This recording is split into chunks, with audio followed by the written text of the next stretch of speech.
What's going on, everybody? My name is Corey, and welcome back to Ballers on a Budget, coming at you with a prediction back to back, back at the whiteboard. We just did the East a day or two ago. We're going to go ahead and slide over to the West now that Dallas is out and the Clippers have moved on.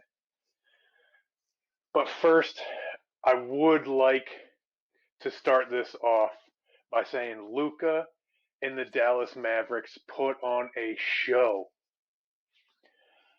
They come out hot out of the gate, showing no mercy for nobody.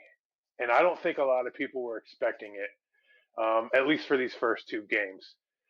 They finished game one, 113 to 103. Luka had a trip dub, 31 points, 10 rebounds, and 11 assists, playing in almost 41 minutes. Game two, 127 to 121. He put up 39, 7, and 7. He shot 55% from the field and 5 of 13 from three. Pretty decent game. Game three and four did not go the way that they wanted it to, even with Luka scoring 44 points. I believe that was in game three. Um, but also nobody else on the Mavericks team scored over 14 points. Kleba had 14 points. Brunson had 14. Hardaway Jr. had 12. KP put up 9 points, 3 rebounds, and 4 assists in 34 minutes. Jumping ahead to game four, again, this is another one that didn't go as well as they wanted it to. The Clippers took it 106 to 81. Not really a whole lot to mention. They didn't do a whole lot. 19 points, 18 points, 12 points. Not one player scored over 20 points in 48 minutes. The Mavs shot 34% from the field and 16% from three. I believe they only made 14 of 22 free throws. Just a terrible game. Jump ahead to game five. Luka's back with 42 points, 8 rebounds, 14 assists. Mavs squeak out a win, 105 to 100. Game six. Still no home win for either team, by the way. Luka, 29, 8, and 11. 11 of 24 from the field. Just 2 of 9, or 22% from three. Hardaway Jr., he put up 23 points. Marjanovic had 12 with 9 rebounds. But the main force on the court, obviously in game six, was Kawhi. He was zeroed in on his shots, being 72% from the field, 5 of 9 from three, and 4 for 4 from the free throw line. He ended his night with 45 points, 6 rebounds, and 3 assists. Uh, Obviously giving the Clippers the 104-97 win and tying the series 3-3. Final game, Luka put up 46, 7, and 14, but it wasn't enough to keep them from being eliminated from the playoffs. Clippers came out ready to win, and they just kept that momentum what felt like the entire game. Kawhi ended up with 28 points. Morris had 23. PG put up 22, 6, and 10. They were just ready for this game, and they went in and got it done. And now they're moving on to the second round, keeping my pick alive. I did predict the Clippers to move on to this second round from the looks at the beginning of the series. I did not think it was going to happen, but here we are. So let's go ahead and jump straight into predicting the second round matchups. First matchup I want to talk about is you got the Jazz versus the Clippers. Jazz beat up on the Grizzlies in round one, 4-1, just as I expected. I knew there would be a feel out game for Utah in game one, plus the absence of Donovan Mitchell just made it that much easier for the Grizzlies. But they came back, won the next four, moved on to the second round. Uh, when they coming into the playoffs, Utah was the team to beat. They averaged 123 points in round one against the team who I think has a pretty solid defense. Uh, they will make it hard on Kawhi, or they will have to make it hard on Kawhi.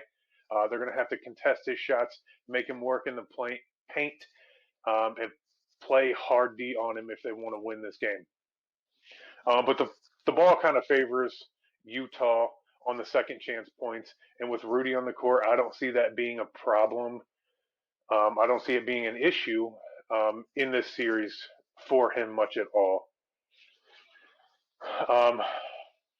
But Los Angeles is going to have to. They're just going to have to be better in the paint, grab those rebounds, and I don't want to see anybody chucking up shots from the arc and then immediately the whole team rushes just to play defense. Grab those second chance balls. I can never understand why a bunch of teams do that. Golden State's good for it. Obviously, you got Curry. You expect him to make it. They shoot the ball from pretty much half court, and then all of a sudden, a second later, they're playing defense already before the ball even hits the rim. Get up, go grab those shots, and I think you got a pretty good chance of at least making it a close game. And they have to capitalize off of turnovers. They turn the ball over just a tad bit more. Utah, that is, Utah turns the ball over just a tad bit more. But the Clippers have to capitalize them off of those turnovers. They have to get points off of them. I do think it'll be a close series.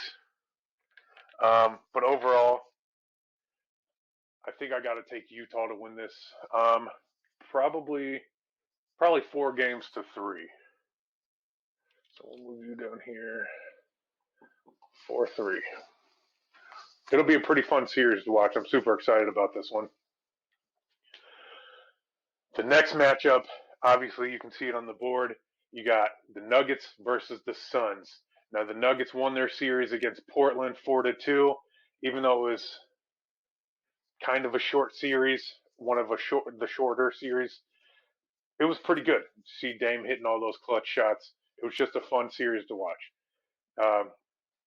And this is where I get the chance to actually change my prediction because the Suns ruined my prediction in the first round. I took the Lakers to move on. Well, maybe the Suns didn't ruin it. They were just going out there and doing their job. The Lakers ruined my prediction. So I'm already at a loss down here in the bottom. So we're going to change it up. Obviously, we're going to keep these predictions rolling. But this matchup against the Suns, they come into the second round, averaging 104 points, 41 rebounds, and 24 assists, shooting 45% from the field and only 12 of 33 behind the arc. The Nuggets, on the other hand, come in scoring about 120, 44, and 26. You got the Joker putting up 33 points a game and 10 rebounds. MPJ, 18, 7, and 2. Aaron Gordon, he's shooting 45% from the field, 60% from three, and 57% from that free throw line. Denver, I think, is a little more aggressive in the paint, and they're able to get more of those putbacks.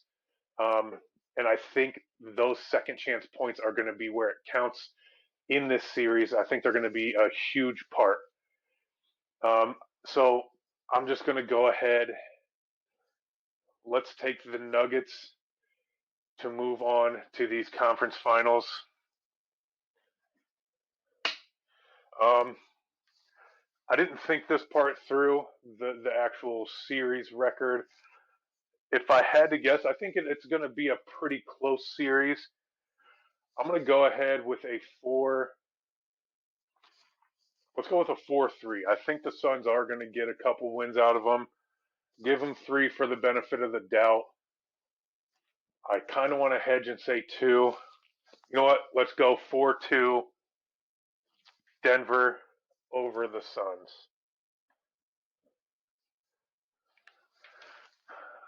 So there you have it, those predictions. Obviously, a little recap of the East. I took the 76ers over the Hawks today. That did not happen. The Hawks actually won their game. And I took the Nets over the Bucks, which, if I remember correctly, I believe that one did happen. So there you have it. If you haven't seen that, just go over, click over, and watch that video. But yeah, that's it. Those are my predictions. I got Jazz moving on and the Nuggets moving on to play for that final spot in the West. It's going to be fun. That was all I had for you today. I appreciate you stopping by. Go down, like, comment, and subscribe. And again, I thank you for watching. My name was Corey with Ballers on a Budget. We'll see you on the next one.